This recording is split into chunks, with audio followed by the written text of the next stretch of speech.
배우자의 외도 정말 세상이 무너지는 것 같은 충격과 고통을 주죠.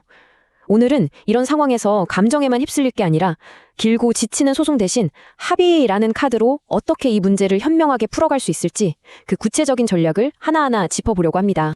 혹시 지금 화면에 보이는 이 글귀가 꼭 내 얘기 같다고 느끼시나요? 잠도 제대로 못 자고 일상이 전부 망가져버린 것 같은 끔찍한 시간. 그 마음 정말 충분히 이해가 갑니다. 하지만 바로 이럴 때일수록 잠시만 감정을 추스르고 냉정하게 다음 수를 생각해야만 합니다. 자, 그럼 이제 여러분 앞에 놓인 선택지는 크게 두 가지입니다. 하나는 상간자에게 소송을 거는 것, 또 다른 하나는 개인적으로 합의를 하는 거죠. 오늘은 이 중에서 왜 길고 힘든 법정 싸움을 피하면서도 실속을 챙길 수 있는 합의가 더 똑똑한 선택일 수 있는지 그 이유를 좀 더 자세히 들여다볼게요. 네, 그럼 첫 번째 이야기부터 시작해볼까요? 아니, 법대로 처리하는 소송이라는 길도 있는데 왜 굳이 합의라는 카드를 만지작거리는 걸까요? 그 아주 현실적인 이유부터 알아보겠습니다. 합의를 고민하는 이유는 아주 명확해요. 일단 시간을 엄청나게 아낄 수 있습니다. 몇 달, 몇 년이 걸릴지 모르는 소송이랑은 비교가 안 되죠.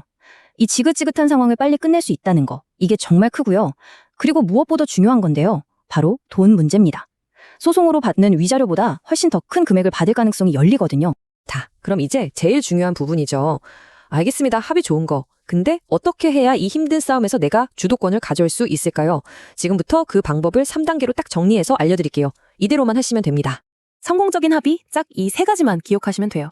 첫째, 증거 확보. 둘째, 상대방 의사 확인. 그리고 셋째, 합의금 조율. 이 세 가지가 톱니바퀴처럼 착착 맞물려 돌아가야 합니다. 자, 그럼 가장 중요한 첫 단추부터 제대로 끼워보죠. 이건 뭐 두말하면 입 아프죠. 가장 중요합니다. 바로 빼도 박도 못할 증거예요. 설픈 증거로 덤볐다간요. 상대방은 무조건 그런 적 없다고 오리발 내밀 겁니다. 심지어 되려 협박으로 역고소 당할 수도 있어요. 그러니까 기억하세요. 여러분의 가장 강력한 무기는 바로 그 누구도 부인할 수 없는 확실한 증거뿐입니다. 자, 이제 무기가 준비됐습니다. 그럼 이제 뭘 해야 할까요? 접촉해야죠. 여기서 포인트는 상대방의 마음을 흔드는 거예요. 이거 알려주면 내 인생, 내 직장 어떡하지? 하는 그 불안감을 합법적으로 이용하는 거죠. 불법적인 협박 말고요. 팩트만 가지고 압박해서 상대방이 스스로 제발 이거 빨리 조용히 끝내고 싶다라는 생각이 들게 만드는 것. 그게 바로 핵심입니다. 자, 이제 가장 현실적인 얘기, 돈 얘기 해볼까요? 합의금, 과연 얼마를 받을 수 있을까요? 정답은 정해진 건 아무것도 없다입니다. 소송 가서 받는 만큼 받을 수도 있고 그 2배, 3배를 받을 수도 있어요. 이 모든 건 상대방이 이 상황을 얼마나 끔찍하게 생각하고 또 얼마나 빨리 덮고 싶어 하느냐에 달려 있습니다. 여기 표를 한번 보세요. 차이가 확 느껴지시죠? 소송으로 가면요. 법원에서 보통 인정해주는 금액이 1,500에서 2,000만 원 정도예요. 근데 이걸 합의로 풀면 보통 3,000에서 5,000, 많게는 그 이상까지도 가능하다는 겁니다. 결국 여러분이 어떻게 하느냐에 따라서 받을 수 있는 돈이 2배 이상 차이 날 수 있다는 얘기죠. 합의금 액수까지 정해졌습니다. 그럼 이제 다 끝났을까요? 절대 아니죠. 어쩌면 지금부터가 진짜 시작일 수도 있습니다. 바로 이 모든 약속을 종이 한 장에 완벽하게 담아내는 합의서 작성 단계인데요. 여기에 조항 하나를 넣고 빼는 것에 따라서 여러분의 미래가 달라질 수 있습니다. 일단 무조건 문서로 남겨야 합니다. 말로만 하는 약속은 아무 소용없어요. 특히 이번만 용서하고 가정을 지키겠다 하시는 분들은요. 2번 다시 이런 일이 없게 하려면 합의서가 필수입니다. 굳이 막 비싼 돈 들여서 공증까지 받을 필요는 없고요. 둘이서 서명하고 신분증 사본 딱 교환해 두는 것만으로도 충분한 증거가 됩니다. 지금부터 알려드릴 이 4가지는요. 앞으로 생길지도 모를 온갖 뒤탈로부터 여러분을 지켜줄 최소한의 안전장치라고 생각하시면 돼요. 방패 같은 거죠. 하나씩 꼼꼼하게 뜯어보겠습니다. 이 합의서의 심장, 가장 중요한 부분입니다. 바로 위약벌 조항. 그냥 다신 안 그럴게 같은 뜬구름 잡는 약속 말고요.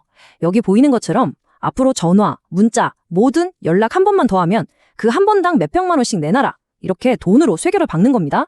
이보다 확실한 재벌 방지책이 있을까요?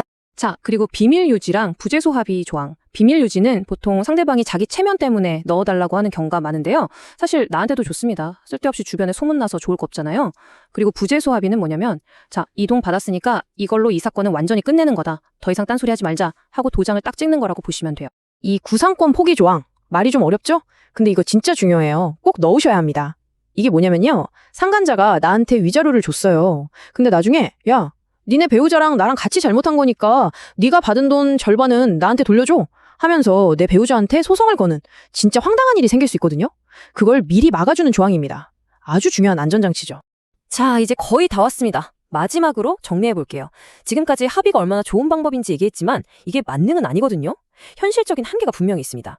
만약에 합의가 잘 안 되면 그럼 우린 뭘 해야 하는지 그 다음 계획까지 짚어보겠습니다. 이걸 꼭 기억하셔야 해요. 합의는요, 결국 양쪽이 다 오케이를 해야 성립되는 겁니다. 내가 아무리 합리적인 조건을 제시해도 상대방이 그냥 배째라, 싫은데? 하고 나오면 그걸로 끝이에요. 강제로 합의를 할 수는 없다는 거죠. 요즘에는요, 상대방도 어디서 정보를 얻고는 배짱 부리는 경우가 많습니다. 연락을 일부러 피하거나 말도 안 되는 조건을 내건다? 그럼 더 이상 시간 끌 필요 없어요. 미련 갖지 마시고 바로 플랜 B, 즉 소송으로 넘어가야 합니다. 합의는 어디까지나 하나의 카드일 뿐 무조건 이걸로 끝내야 하는 건 아니니까요. 자, 오늘 이렇게 힘든 상황에서 어떻게 나를 지킬 수 있는지 그 전략적인 방법에 대해 이야기해봤습니다.